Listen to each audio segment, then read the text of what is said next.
नमस्कार साथियों, good morning, सुप्रभात सभी को। मित्रों, अपने चर्चा का विषय जो चल रहा था वो अपना है राजस्थान अध्ययन में। हमारा राजस्थान कक्षा 6 की हमने पूरी कर दी। कक्षा 7 की के हमने 2 चैप्टर कर दिए, पहला चैप्टर और दूसरा चैप्टर। आज कृषि एवं सिंचाई से संबंधित हमारा राजस्थान क्लास 7 पाठ नंबर 3 और 4 की बात हम करेंगे। आप कोई भी पेपर की तैयारी कर रहे हो, कोई भी राजस्थान से रिलेटेड पेपर अगर आप तैयार कर रहे हो, आप प्रिपेयर हो रहे हो, आप ये क्लास छोड़ना मत। एक भी लाइन इस क्लास की मत छोड़ना। कक्षा 6, 7, 8, 9, 10, 11, 12 राजस्थान अध्ययन और एसएसटी और जनरल साइंस जितनी भी किताबें हैं सारी आपको एकदम अच्छे से करवाई जाएगी। इसके अलावा जो बच्चे 6 क्लास, 7 क्लास, 8, 9, 10, 11, 12 में भी है, उन बच्चों के लिए भी ये क्लासेस बहुत ज़्यादा इंपॉर्टेंट है। वो बच्चे भी चाहे तो इन क्लासेस को देख सकते हैं। जहाँ दूसरी चीज़ें हम देखते हैं यूट्यूब पे, कोई और माथापच्ची करते हैं, उससे अच्छा है कि एक चैप्टर आपको याद होगा और एक चैप्टर में आपके पेपर में कौन कौन से प्रश्न आते हैं, इस चैप्टर से कौन कौन से प्रश्न आपके पेपर में बनते हैं, वो चीज़ें आपकी तैयार होगी। तो मेरा मानना ये है मित्रों कि आप जो भी चीज़ दूसरी देख रहे हो ना, उससे अच्छा है कि ये क्लास आप लगा लो, ईयरफोन डाल लो कानों में और अच्छे तरीके से 40-45 मिनट की ये जो क्लास होती है उसको मन से देखो। आपका एग्जाम में गारंटी देता हूं कि वो क्लियर होके रहेगा, आपको उस एग्जाम में सफलता मिलके रहेगी। तो आप रेगुलर अच्छे तरीके से इन क्लासेस को देखें, कोई भी प्रकार की समस्या आपको आने वाली नहीं है। तो आज जो हम चर्चा कर रहे हैं पाठ 3 कृषि एवं सिंचाई अध्याय 3 है ये। तो कृषि और सिंचाई में इंपॉर्टेंट चीजें जो है वो आपकी शुरू होती है कृषि का महत्व, यहां से शुरू होती है आपकी।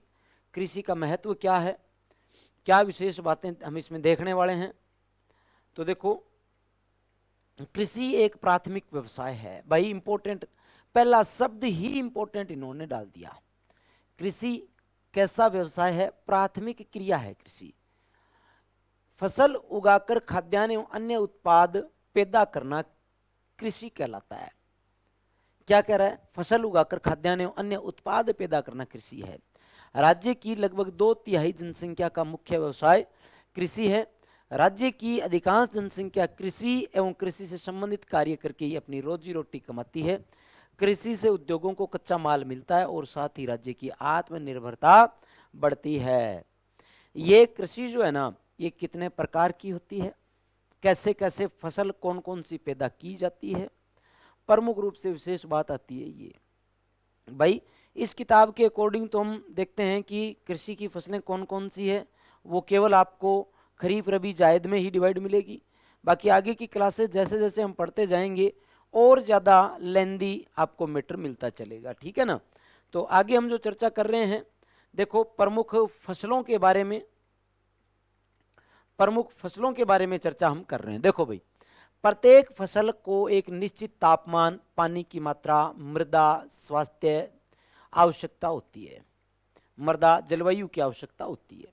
प्रत्येक फसल के लिए एक निश्चित तापमान होता है, पानी की मात्रा निश्चित होती है, मृदा एक विशेष प्रकार की मृदा होती है कि यह फसल इस मिट्टी में ज़्यादा होगी, और विशेष प्रकार की जलवायु की आवश्यकता हर फसल को होती है।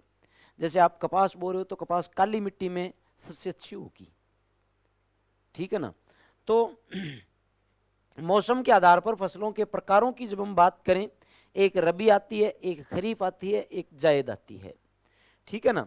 तो देखो, रबी की फसल की बात करें सबसे पहले, तो रबी की बुआई है ना वो हम करते हैं अक्टूबर और नवंबर में, और रबी की कटाई करते हैं मार्च अप्रैल में। मार्च अप्रैल में इसकी कटाई कर देंगे। अब दूसरी बात आती है खरीफ। खरीफ की बुआई हम करते हैं जुलाई में और कटाई हम करते हैं अक्टूबर नवंबर में। देखो, फसलों की कटाई जब की जाती है ना, उस समय मौसम या ऋतु कैसी होती है, देखो यहाँ पर मार्च अप्रैल रबी है, मार्च अप्रैल में ग्रीष्म ऋतु होती है, और ग्रीष्म ऋतु जब आ रही है ना मार्च अप्रैल में, गर्मियों को अपने कहते हैं उन्याड़ा, इसलिए रबी की जो फसलें होती है ना वो उन्याड़ू फसलें कहलाती है। कैसी फसलें कहलाती है ये? उन्याड़ू फसलें कहलाती है ये, ठीक है ना। और ये फसलें देखो अक्टूबर नवंबर में काटी जाती है, खरीफ की फसलें अक्टूबर नवंबर में आती है। शाड़ा, शाड़ा सर्दी, सर्दी को हम क्या कहते हैं? शाड़ा, इसलिए इन फसलों को कहते हैं स्याड़ू फसलें। दूसरी विशेष बात, रबी की फसलों में आती कौन कौन सी फसलें? गेहूं, सरसों, चुकंदर, चना, जौ आदि। इधर बाजरा, मोठ, गवार, मक्का, चावल, मूंग, तिल, मोठ, ज्वार, मूंगफली, कपास, गन्ना आदि। अब आ गई अप्रैल में बुआई और जून में कटाई। सब्जियां, सब्जियां आ जाती है, फल, खरबूजा, तरबूज, सब्जी, ककड़ी आदि, ठीक है ना। तो ये रबी, खरीफ और जायद के आधार पर हमने फसलों का क्लासिफिकेशन जो है वो हमने देखा है भाई। खरीफ, रबी और जायद के आधार पर कौन कौन सी फसलें कब कब बोई जाती है, कब कब काटी जाती है। खरीफ की फसल जून जुलाई में बोई जाएगी, अक्टूबर नवंबर में काटी जाएगी। अक्टूबर नवंबर में रबी बोई जाएगी, रबी मार्च अप्रैल में काटी जाएगी। मार्च अप्रैल में जायद बोई जाएगी और जून जुलाई में जायद को काट लिया जाएगा। अब जून जुलाई वापिस आएगी, खरीफ बो देंगे। तो ये क्रॉप साइकिल जो है वो चलता रहता है भाई, ठीक है ना। अब इन फसलों के बाद में अपने बात आती है, जिन फसलों के उत्पाद से तेल निकाला जाता है उन्हें तिलहन कहते हैं, जैसे तिल, मूंगफली, सरसों आदि। जिन फसलों के उत्पाद से दाल बनाई जाती है उन्हें दलहन कहते हैं, मूंग, मोठ, चना। तिल जिनसे बनता है वो तिलहन, एक ग्रामीण शब्द है, नॉर्मल बातें हैं। जिन फसलों से तेल का निर्माण होता है उन्हें तिलहन, और जिन फसलों से दाल का निर्माण होता है उन्हें दलहनी फसलें। दाल किस किस से बनती है, तेल किस किस से बनता है, बहुत छोटी छोटी बातें हैं, चर्चा आगे करेंगे हम। उपयोग के आधार पर फसलें आपकी दो प्रकार की होती है बेटा। कौन कौन सी है? खाद्यान्न फसलें, एक तो जिन फसलों के उत्पाद भोजन के लिए उपयोग में लाए जाते हैं उन्हें खाद्यान्न फसलें कहते हैं। जो फसलें खाने के काम में आती है वो खाद्यान्न फसलें हैं भाई, ठीक है ना। जौ, ज्वार, मक्का, चावल, दाल, गेहूं, ये खाने की फसलें। व्यापारिक फसलें, जिन फसलों का उत्पादन केवल व्यवसाय के लिए, कुछ फसलें ऐसी होती है जिनको हम खाने के लिए बोते हैं, कुछ फसलें ऐसी होती है जिनको डायरेक्टली बेचने के लिए उत्पादित करते हैं। तो व्यवसाय के लिए जिन फसलों को बोया जाता है, काटा जाता है, वो व्यवसायिक व्यापारिक फसलें हैं भाई। कौन कौन सी है? कपास, गन्ना, तंबाकू, तिलहन आदि, ठीक है ना। इसके बाद में देखो, राजस्थान में कई बार वर्षा की कमी से अकाल पड़ जाता है, कभी वर्षा की अधिकता से बाढ़ आ जाती है। इन कारणों से फसलों का उत्पादन कम हो जाता है। अतः खाने की वस्तुओं को जूठा छोड़कर बर्बाद नहीं करना चाहिए भाई। आगे राजस्थान में बोई जाने वाली प्रमुख फसल और उनके उत्पादक जिले। देखो, सबसे पहली बात जो हम कर रहे हैं गेहूं की। गेहूं रबी की फसल है, गेहूं खाने के काम में आती है, गंगानगर में सर्वाधिक होती है। रबी की फसल है, राजस्थान में इसमें शीतकाल में उगाया जाता है। राजस्थान में इस प्रमुख गेहूं उत्पादक जिले गंगानगर, हनुमानगढ़, कोटा, बारां, भरतपुर इत्यादि है। गंगानगर, हनुमानगढ़ में सर्वाधिक होती है, कोटा में, बारां में, भरतपुर में भी उत्पादन होता है।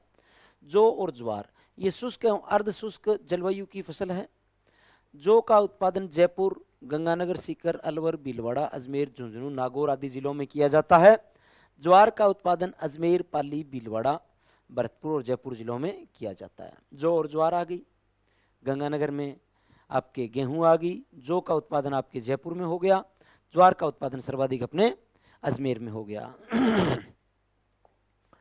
इसके बाद में देखो मक्का, राजस्थान मक्के की बात करें, जियामेज कहते हैं मक्के को वैज्ञानिक भाषा में।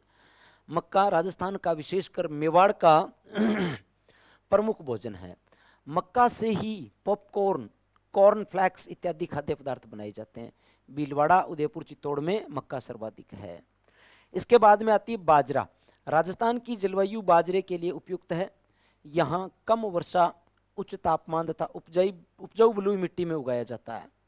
यह राजस्थान का प्रमुख खाद्यान्न है। बाजरे के का उत्पादन की दृष्टि से राजस्थान का भारत में प्रथम स्थान है। राजस्थान का भारत में प्रथम स्थान माना जाता है भाई। अलवर, जयपुर, सीकर आदि में बाजरे का उत्पादन किया जाता है। आगे देखो, चना। चना रबी की प्रमुख फसल है। चने का उत्पादन बीकानेर, जैसलमेर, अजमेर, जयपुर, पाली जिलों में होता है। चने के अलावा मूंग, मोठ, उड़द, अरहर एवं अन्य दलहन जो राजस्थान में उत्पादित होते हैं। आगे देखो, सरसों। सरसों की फसल की बात करें, देखो देश का सर्वाधिक सरसों उत्पादक राज्य है राजस्थान। सबसे ज्यादा सरसों उत्पादित होती है। रबी की फसल है। सरसों के प्रमुख उत्पादक जिले अलवर, टोंक, भरतपुर, गंगानगर, सवाईमाधोपुर, हनुमानगढ़, जयपुर, जोधपुर, बारां है। देखो, राजस्थान राज्य के गंगानगर जिले में सूरतगढ़ में एशिया महाद्वीप का सबसे बड़ा कृषि फार्म स्थित है। 12,410 वर्ग किलोमीटर है ये। 12,410 स्क्वायर किलोमीटर एरिया है इसका। एशिया का सबसे बड़ा है ये। आगे देखो, इन मुख्य फसलों के अलावा राजस्थान में चावल, कपास, इसबगोल, राई, अड़सी, गन्ना इत्यादि की फसलें भी पैदा की जाती है। इसबगोल, सरसों, ग्वार, मोठ, जीरा उत्पादन में देश में प्रथम स्थान है। आगे सिंचाई के साधन कौन कौन से हैं राजस्थान में, वो चर्चा हम करें यहां पर। देखो भी, राजस्थान में फसल उत्पादन के लिए पानी की आवश्यकता होती है। कम वर्षा वाले क्षेत्रों में शुष्क कृषि एवं अधिक वर्षा वाले क्षेत्रों में आर्द्र कृषि की जाती है। सिंचाई की सहायता से फसलों का उत्पादन सिंचित कृषि कहलाता है। विभिन्न क्षेत्रों में भिन्न भिन्न प्रकार की सिंचाई के साधन काम में लिए जाते हैं। राज्य में सिंचाई में प्रमुख साधन कुएं, नलकूप, नहरें, तालाब आदि है। राजस्थान में सिंचाई के साधनों में सर्वाधिक नलकूपों से की जाती है। जयपुर, भरतपुर, अलवर, दौसा, करौली, सवाईमाधोपुर, अजमेर जिलों में इन साधनों से कृषि की जाती है, नलकूपों से। ये डायग्राम्स दिखाए गए हैं। आगे देखो, राजस्थान में इंदिरा गांधी नहर से श्री गंगानगर, हनुमानगढ़, बीकानेर, जैसलमेर जिलों में सिंचाई की जाती है। भीलवाड़ा, बूंदी, कोटा, अलवर, टोंक, चित्तौड़, बांसवाड़ा, डूंगरपुर, उदयपुर, अजमेर, जोधपुर, पाली, जालोर इत्यादि में भी नहरी सिंचाई की जाती है। राजस्थान में सकल सिंचित क्षेत्र का सिंचाई के साधनों के अनुसार वर्गीकरण देखो 2016-17 का है ये। वैसे कोई अपने लिए इम्पोर्टेंट बात तो है नहीं, क्योंकि 16-17 का आंकड़ा बहुत पुराना आंकड़ा है ये, इसको अपने देखने की कोई जरूरी है नहीं भाई।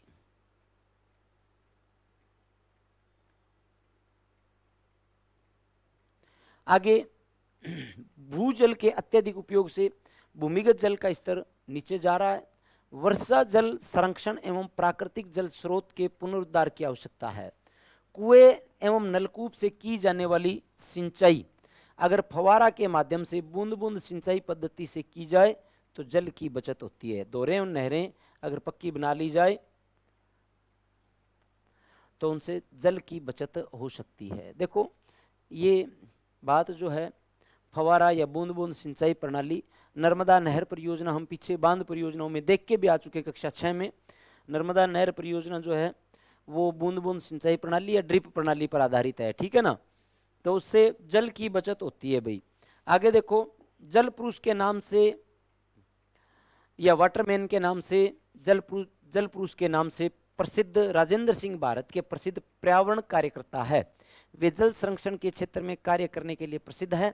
उन्होंने नौकरी छोड़कर और घर का सारा सामान बेचकर राजस्थान जैसे राज्य को जल संकट से उबारने के लिए काम किया। उन्हें रमन मैगसेसे पुरस्कार से सम्मानित किया जा चुका है। आगे शब्दावलियां आ गई भाई। कृषि, फसल उगाकर खाद्यान्न एवं अन्य उत्पाद पैदा करना कृषि कहलाता है। फिर रबी, अक्टूबर नवंबर में बोई जाने वाली और मार्च अप्रैल में काटी जाने वाली फसलें रबी की फसलें हैं। फिर खरीफ जून जुलाई में बोई जाती है और अक्टूबर नवंबर में काटी जाती है। कौन सी फसल कहलाती है अपनी? ये कहलाती है भाई अपनी खरीफ की फसल। आगे आपको दे रखा है प्रश्न एक कि रबी की फसलें कौन सी है।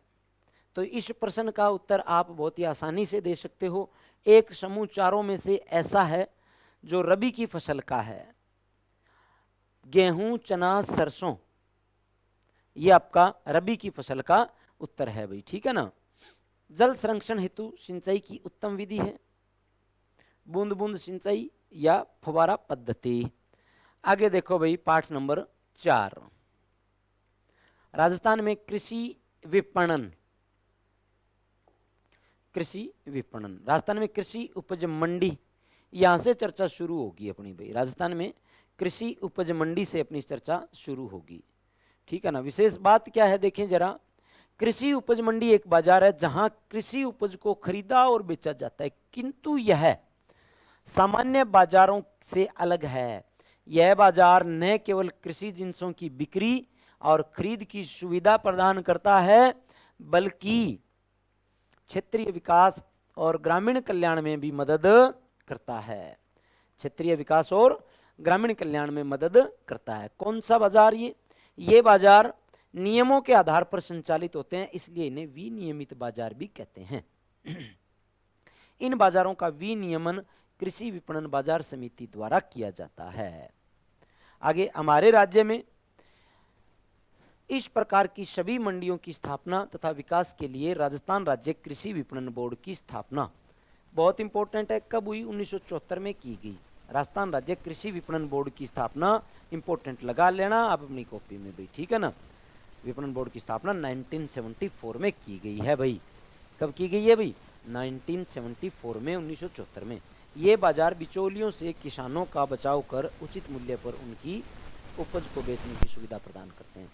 किसान इन बाजारों में अपनी फसल ले जाते हैं, जिसकी बोली लगाई जाती है, उसके पश्चात सही दाम पर किसानों से बेच पाते हैं। बड़ी मंडियों में तो दैनिक बाजार भावों की जानकारी देने के लिए उपज के लाउड स्पीकर के माध्यम से प्रसारित किए जाते हैं, ताकि किसान सही मूल्य पर सौदा कर सके। आगे देखो, अब तो सरकार कई मंडियों में ऑनलाइन कर दिया है, जैसे उपज के मूल्य भी बताए जाते हैं। किसानों की सहायता के लिए मंडियों में आड़तीय होते हैं। कुछ आड़तीय, जिन्हें कच्चे आड़तीय कहा जाता है, किसानों की उपज को मंडी में बनी अपनी दुकानों पर बेचते हैं और अपनी आड़त या कमीशन काटकर किसान को उसकी उपज का भुगतान कर देते हैं। कुछ पक्के आड़तीय होते हैं। इन कच्चे आड़तियों से थोक व्यापारियों या मिल वालों के लिए उपज का क्रय करते हैं। मंडियों में खरीदारों से बाजार शुल्क तथा मध्यस्थों से लाइसेंस शुल्क वसूल किया जाता है। यह शुल्क इन मंडियों की आय होती है, जिसका प्रयोग इनमें किसानों के लिए अन्य सुविधाएं उपलब्ध करवाने हेतु किया जाता है भाई। मंडियों में कौन कौन सी सुविधाएं हैं, चलो छोड़ो ये तो।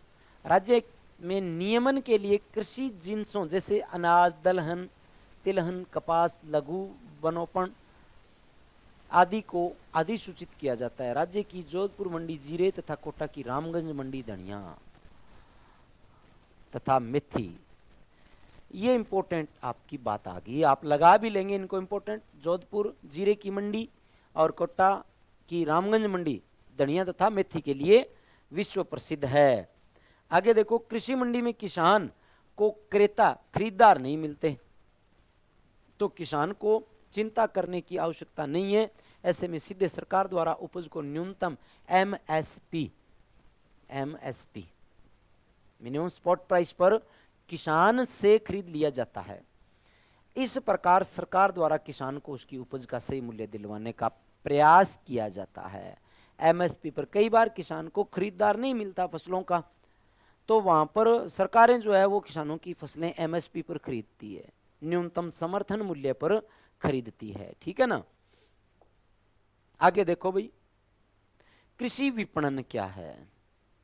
कृषि विपणन के अंतर्गत वे सभी गतिविधियां या सेवाएं आती है जो कृषि उपज को खेत से लेकर उपभोक्ता तक करनी पड़ती है, जैसे परिवहन, प्रसंस्करण, भंडारण, ग्रेडिंग आदि। ये कृषि विपणन है। फसल खेत से आ गई, खेत में थी, खेत से आ गई, उपभोक्ता तक आगे माल बन के पहुंच गई, वो सारा कृषि विपणन है। कृषि उपज मंडी किसानों को कृषि उपज के भंडारण और विक्रय के लिए चुने हुए कृषकों की सरकार द्वारा वित्त पोषित स्वयं समिति है, जो बिचौलियों के शोषण से किसान को बचाते हुए तोल और मोल दोनों का किसान हित में ख्याल रखती है।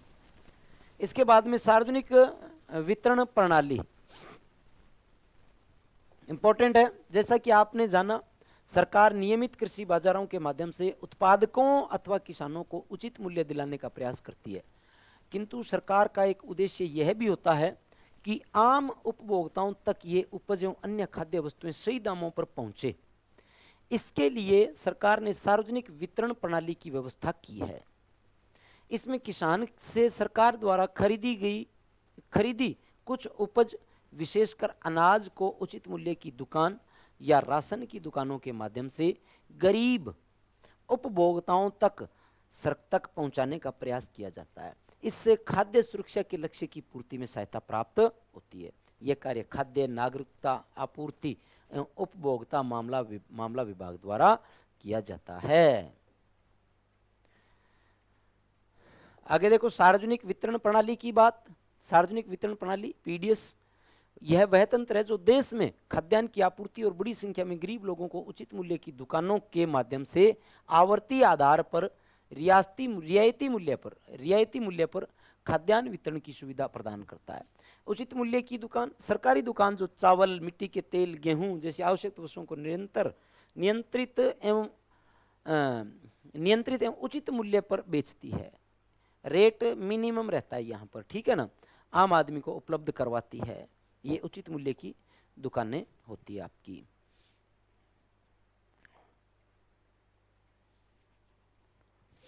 आगे देखो उचित मूल्य की दुकान के नेटवर्क स्थापित करना, खाद्यान्नों का आवंटन एवं वितरण करना, राशन कार्ड जारी करना, उचित मूल्य की दुकान के कामकाज का पर्यवेक्षण एवं निगरानी आदि की जिम्मेदारी राज्य सरकार की है। उचित मूल्य की दुकानों के नेटवर्क के माध्यम से गेहूं, चावल, चीनी, केरोसिन जैसी आवश्यक वस्तुओं का वितरण मासिक आधार पर नियमित रूप से किया जाता है।